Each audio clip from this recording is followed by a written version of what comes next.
Tip number 354 from the book 501 Contractor Tips. No babysitting. You're not a babysitter. You're a contractor. You are there to make money building and constructing. You are not there to be mom and dad, a substitute for them or whoever. And I kind of went over this in tip number 352.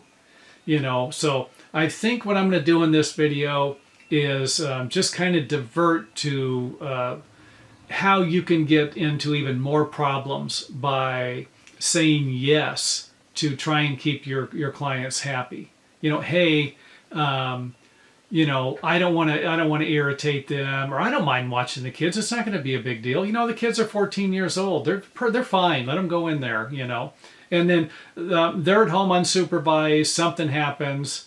Maybe the kids steal something from their parents, break something, and then they say, hey, you did it, we didn't do it, or I don't know who did it. And then, weren't you watching the kids? I asked you if you would watch them. I could go on and on with the scenarios. And it kind of covered a lot of them in the unsupervised children tip.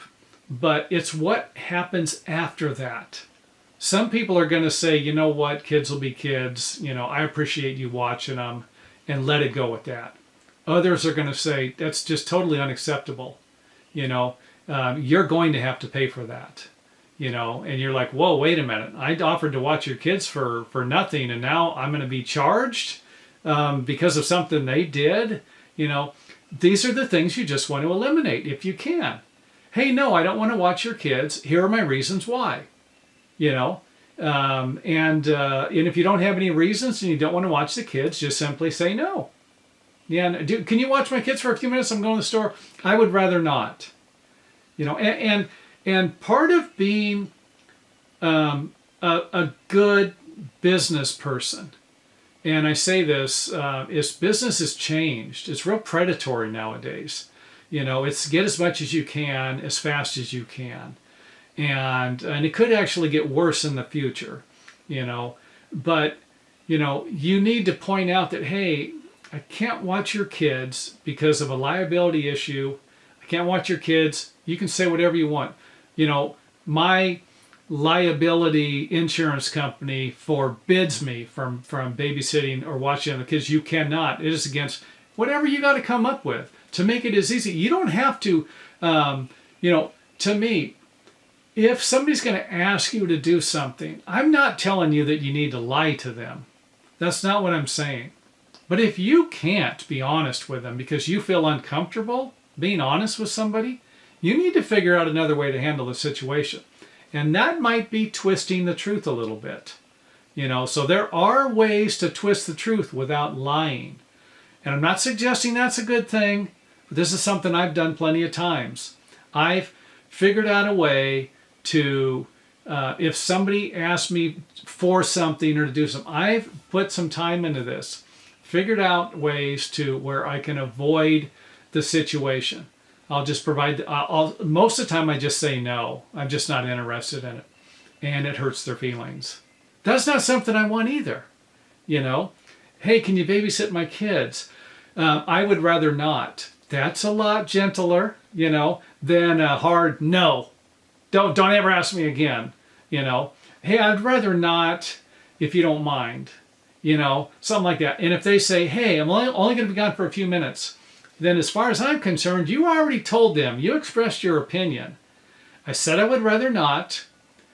And now you're trying to convince me, you're selling me on this. Now you can come in with a hard no. You tried to be nice. They wanted to, try and get you to do it for whatever reasons. Not saying they're bad people. They try and get you to do it, and you say, hey, I'd rather not. Now you can come in with a hard no or a reason. Hey, the last time I watched some kids, I had some problems. Or, you know what, my liability company, I don't think my liability company would like that. The minute you say, I don't think, you're not stating a fact. You're stating what you think. I don't think my liability insurance company would like that. You're not lying to anybody. You're creating a perception that they can perceive and say, whoa, I don't want to have this guy have any problems with his liability company, and off they go. Somebody else is going to say it again. Hey, I said I'm only going to be gone for 10 minutes. That's when you have to hit them with a hard no. Hey, no. And don't ever ask me again. Don't put me in an uncomfortable situation. And as far as guilt goes, somebody wants to try and guilt you as a form of motivation to get you to do something. You've got to be prepared. You've got to be prepared to provide them with a little bit of guilt themselves, because this is all that they understand. Now, these are the things, if you watch these videos, these are the things you will realize. I'm not just providing you with one tip in a lot of these videos. Any of the tips that you can watch on what motivates people to do things. Any YouTube videos, any information you can get on what it takes to motivate somebody to do something is going to benefit you as a salesperson and help you when you don't want to do something. So when you want something or when you don't want something, these things will help you. So again, personal behavior, psychology, personality disorders.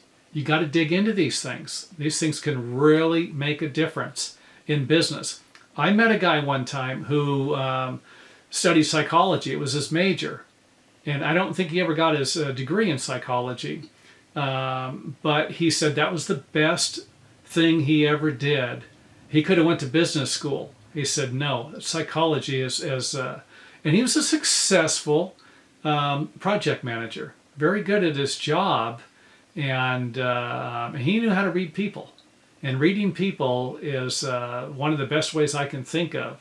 You get good at reading people, you're going to figure out who you can work for, who you're going to get along with, and who you got to stay away from.